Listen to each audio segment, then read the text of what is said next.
నమస్తే, welcome to our channel. నేను సౌజన్య. కాళేశ్వరం ప్రాజెక్టుకు సంబంధించి ఫైల్స్ మిస్ అయ్యాయి. ఈవెన్ విజిలెన్స్ వాళ్ళు వచ్చిన తర్వాత కూడా వాళ్ళు వెతికినా కానీ ఆ ఫైల్స్ అనేటువంటి దొరకలేదు.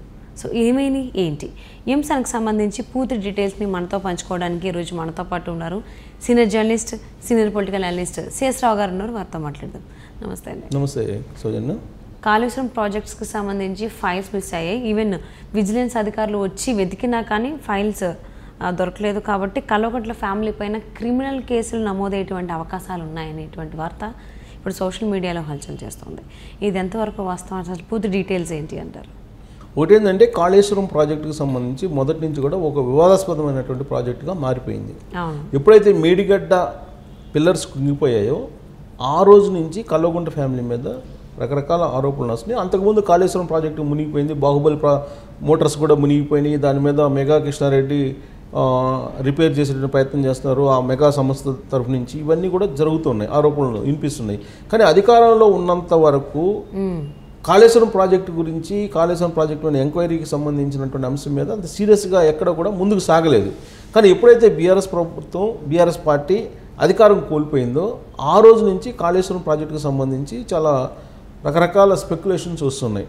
అసలు కాళేశ్వరం ప్రాజెక్టు పనికి వస్తుందా, పనికిరాదా అనేటువంటి ఒక సందిగ్ధత ఇప్పుడు నెలకొంది. ఎందుకంటే నేషనల్ డ్యామ్ సేఫ్టీ అథారిటీ అసలు అక్కడ అది మళ్ళీ దాన్ని పునరుద్ధరించవచ్చా లేదా, మరమ్మతులు చేయొచ్చా అనేటువంటి సందేహాలను వ్యక్తం చేస్తుంది.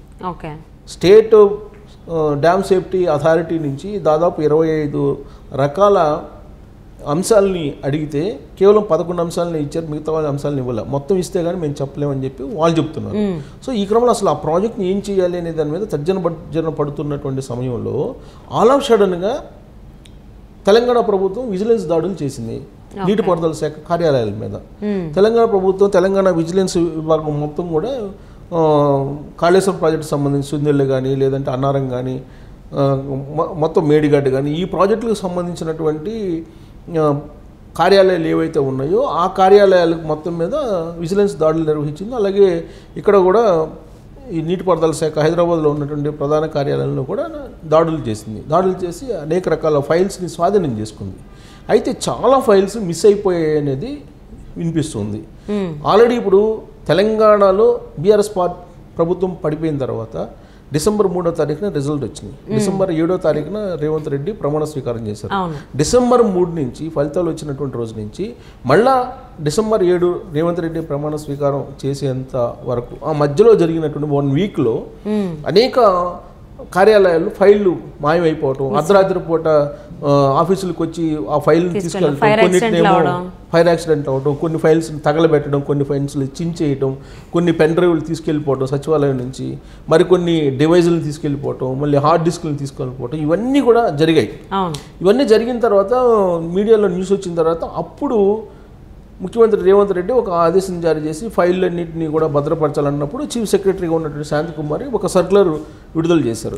ఏ ఫైల్స్ ఎక్కడ మిస్ కాకూడదు, ఎక్కడ ఉండే ఫైల్స్ అక్కడే ఉండాలి, అలాగే చాంబర్స్లో ఒక పెన్సిల్ పేపర్తో సహా ఒక్కటి కూడా కదలడానికి వీల్లేదని చెప్పి సర్క్యులర్ విడుదల చేశారు. అప్పటికే జరగాల్సినటువంటి నష్టం జరిగిపోయింది. సో ఇప్పుడు కాళేశ్వరానికి సంబంధించినటువంటి రివ్యూ చేయాలంటే అసలు ఫైల్సే లేవు, కీలకమైనటువంటి ఫైల్స్ మిస్ అయిపోయాయని చెప్పి ఇప్పుడు విజిలెన్స్ తనిఖీల్లో బయటపడినటువంటి అంశం. సో ఇప్పుడు ఫైల్స్ మిస్ అయిపోయినప్పుడు దీని మీద అసలు కంక్లూజన్ రావాలంటే రాలేనటువంటి పరిస్థితి ఏర్పడింది. సో అందుకని ఇప్పుడు కాళేశ్వరం మీద జ్యుడిషియల్ ఎంక్వైరీ వేయడానికి ముందుగా అసలు ఈ ఫైల్స్ మిస్ అయినటువంటి దాని మీద క్రిమినల్ కేసులు పెట్టాలి. అంటే దొంగతనం కదా, ఇప్పుడు ఛాంబర్స్లో కానీ లేదా ప్రభుత్వ కార్యాలయాల్లో కానీ ఫైళ్ళు మిస్ అయ్యాయని అంటే అది దొంగతనం కింద తీసుకుంటారు. సో కాబట్టి క్రిమినల్ కేసులు ఫైల్ చేయాలి.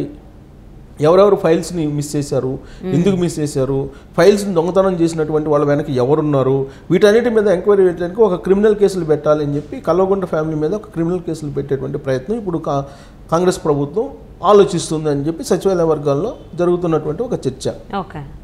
ఎందుకు విజిలెన్స్ తనిఖీలు చేసింది, విజిలెన్స్ తనిఖీల్లో ఫైల్స్ కనిపించట్లేదు. కానీ కొన్ని యాక్చువల్గా డిజిటల్ కావాలి, ప్రతి ఫైల్ కూడా డిజిటల్ కావాలి, డిజిటలైజేషన్ జరుగుతూ ఉంది. కానీ కాళేశ్వరం ప్రాజెక్టుకు సంబంధించి డిజిటలైజేషన్ ఫైల్స్ కూడా కొన్ని మిస్ అయిపోయాయి, పెన్ డ్రైవ్లు, హార్డ్ డిస్క్లు కూడా మిస్ అయిపోయాయి అని చెప్పి ఇప్పుడు వినిపిస్తూ ఉంది. ఇప్పుడు అవి దొరకకపోతే అసలు మీ జ్యుడిషియల్ ఎంక్వైరీ ఎలా చేస్తారు? జ్యుడిషియల్ ఎంక్వైరీ చేసినా కానీ ఈ ఫైల్స్ లేకుండా ఒక కంక్లూషన్కి ఎలా వస్తారు? అవును, స్టడీ చేయాలంటే మనకి ముందు అవన్నీ ఇన్ఫర్మేషన్ కావాలి కదా. సో ఇప్పుడు ఫైల్స్ మిస్ అయ్యాయంటే దానికి అధికారులకు సంబంధించో లేతే అది కాళేశ్వరం ప్రాజెక్ట్ అనేది నీటిపారుదల శాఖకు సంబంధించింది కాబట్టి దానికి సంబంధించిన శాఖను సంప్రదించాలి. కానీ కల్వకుంట్ల ఫ్యామిలీ పైన క్రిమినల్ కేసులు బనాయించడం అనేది అది ఏ విధంగా అంటారు అసలు? ఇప్పుడు అధికారులు బాధ్యత వహించాలి, ఎందుకంటే వాళ్ళ ఛాంబర్లో ఉండేటువంటి ఫైల్స్ కాబట్టి ఆ ఫైల్స్ మిస్ అయినాయి అంటే అధికారులు తొలి బాధ్యత. అవును. అయితే అధికారులు స్వలాభం కోసం ఫైల్ని మిస్ చేయరుగా. ఎవరి కోసం మిస్ చేస్తారు? పైన బీఆర్ఎస్ పార్టీ బాస్ ఎవరైతే ఉన్నారో కేసీఆర్, ఆయన నుంచి వచ్చేటువంటి ఆదేశాల మేరకు, లేదంటే కల్వకుంట్ల ఫ్యామిలీలో ఎవరైనా మెంబర్స్ ఉంటే వాళ్ళ నుంచి వచ్చేటువంటి ఆదేశాల మేరకే వీళ్ళు ఫైల్స్ని మిస్ చేసేటువంటి అవకాశం ఉంది. సో అప్పటి వరకు అసలు కల్వకుంట్ల ఫ్యామిలీ ఎవరెవరితోటి డీల్ చేసింది, ఏ అధికారులతో డీల్ చేసింది, మిషన్ భగీరథకు సంబంధించినటువంటి ఫైల్స్ ఏమున్నాయి, మిషన్ కాకతీయకి సంబంధించినటువంటి ఫైల్స్ ఏమున్నాయి, ఇవన్నీ కూడా మొత్తం హోల్డ్ చేయాలనేటువంటి ఉద్దేశంతో విజిలెన్స్ తనిఖీలు ఆల్ ఆఫ్ షడన్కి చేసి మంగళవారం రోజు ఎర్లీ మార్నింగ్ మొదలు పెడితే రాత్రి 10 గంటల వరకు ఈ మొత్తం తనిఖీలు చేసేసి ఫైల్స్ అన్నీ ఒక వ్యాన్లో వేసుకొని తీసుకెళ్ళిపోయింది విజిలెన్స్. కానీ ఆ విజిలెన్స్ తనిఖీలకు ముందే కీలకమైనటువంటి ఫైల్స్ మిస్ అయిపోయాయి అనేది ఇప్పుడు బయటకు వచ్చినటువంటి అంశం. సో ఆ మిస్సింగ్కి సంబంధించి బయటికి రావాలంటే అక్కడ అధికారుల మీద ఫస్ట్ క్రిమినల్ కేసులు పెట్టాలి. విచారణ చేసిన తర్వాత అధికారులు అయితే చెప్తారుగా ఎందుకు ఫైల్ మిస్ చేశారనేది ప్రశ్నిస్తే అప్పుడు దాని వెనక ఉన్నటువంటి వ్యవహారం మొత్తం బయటకు వచ్చేటువంటి అవకాశం ఉంది. సో అందుకే ఇప్పుడు డైరెక్ట్గా వాళ్ళ ప్రాథమిక విచారణ ప్రారంభిస్తే కల్వకుంట్ల ఫ్యామిలీ ఇరుక్కుంటుంది. దాంతో కేసీఆర్ని క్రిమినల్ కేసులు పెట్టి కేసీఆర్ని బయటికి లాగొచ్చు అనేటువంటి ఉద్దేశంతో ఇప్పుడు తెలంగాణ ప్రభుత్వం ఉంది. సో మొత్తం మీద ఈ ఫైల్స్ మిస్సింగ్ అనేటువంటి వ్యవహారం రేవంత్ రెడ్డి ముఖ్యమంత్రిగా పదవి ప్రమాణ స్వీకారం చేయడానికి ముందు నుంచి ఉంది. ఇప్పుడు మళ్ళా కీలకమైనటువంటి ఫైళ్ళు నీటిపారుదల శాఖలో మిస్ అయిపోయినాయి అని చెప్పి తెలుస్తుంది. ఈ క్రమంలో అసలు ఎవరిని బాధ్యం చేయాలి? వాస్తవంగా 10 ఏళ్ల నుంచి సీఎంఓ ఆఫీసులో ఈ మొత్తం వ్యవహారాలని పర్యవేక్షిస్తున్నటువంటి అధికారి స్మితా సబర్వాల్, తర్వాత ఈఎన్సీ నీటిపారుదల శాఖ సంబంధించి, అలాగే స్పెషల్ సెక్రటరీగా ఉన్నటువంటి రజత్ కుమార్ ఆల్రెడీ ఆయన పదవి విరమణ చేసి వెళ్ళిపోయారు, రిటైర్ అయిపోయి వెళ్ళిపోయారు. నెక్స్ట్ ఉండేది ఈఎన్సీకి సంబంధించినటువంటి మొత్తం ఫైల్స్ ఆయన ఆధీనంలో ఉన్నాయా లేవా అనేది. ఆ తర్వాత ఎస్సీల తర్వాత ఈఈల తర్వాత డిఈలు ఉంటారు, డిఈల తర్వాత ఏఈలు ఉంటారు, ఏఈల తర్వాత సెక్షన్ అధికారులు, వీళ్ళందరూ ఉంటారు. అసలు ఫైల్ ఎక్కడ మిస్ అయిందని తెలియాలంటే వీళ్ళందరూ ఉండాలి కదా. వీళ్ళందరూ ఎంక్వైరీ చేయాలంటే ఎంక్వైరీ చేసిన తర్వాత ఫైనల్గా తేలేదు ఎవరు? కేసీఆరే కదా. సీఎం ఆఫీస్ నుంచి వచ్చిన ఆదేశాల మేరకు మేము తీసామని చెప్పి చెప్తారు కదా. దానికోసం విజిలెన్స్ వాళ్ళు ఇప్పుడు ఎంక్వైరీ మొదలుపెట్టారు. మిస్ అయినటువంటి ఫైల్స్ బయటకు తీస్తే కానీ జ్యుడిషియల్ ఎంక్వైరీలో అన్ని ఆధారాలను ప్రొడ్యూస్ చేసేటువంటి అవకాశం లేదు. టీఆర్ఎస్ ప్రభుత్వం అధికారంలో ఉన్నప్పుడు కాళేశ్వరం ప్రాజెక్టు గురించి మాట్లాడారు. ఇప్పుడు బీఆర్ఎస్ ప్రభుత్వం వెళ్ళిపోయిన తర్వాత కూడా కాంగ్రెస్ ప్రభుత్వం ఉన్నప్పుడు కూడా మళ్ళీ కాళేశ్వరం ప్రాజెక్టు గురించే మాట్లాడుకుంటూ వస్తున్నారు. దాంట్లో అవకతవకలు జరిగాయని, ఇప్పుడేమో ఫైల్స్ మిస్ అయ్యని చెప్పేసి టాక్ వినిపిస్తుంది. సో అది ఎంతవరకు వెళ్ళి క్రిమినల్ కేసులు పెడితే తప్ప ఈ మిస్సింగ్ అయినటువంటి ఫైల్స్ బయటకు వచ్చే అవకాశం లేదు. సో వస్తాయా, తగలబెట్టారా, లేకపోతే ఏం చేశారో తెలియదు.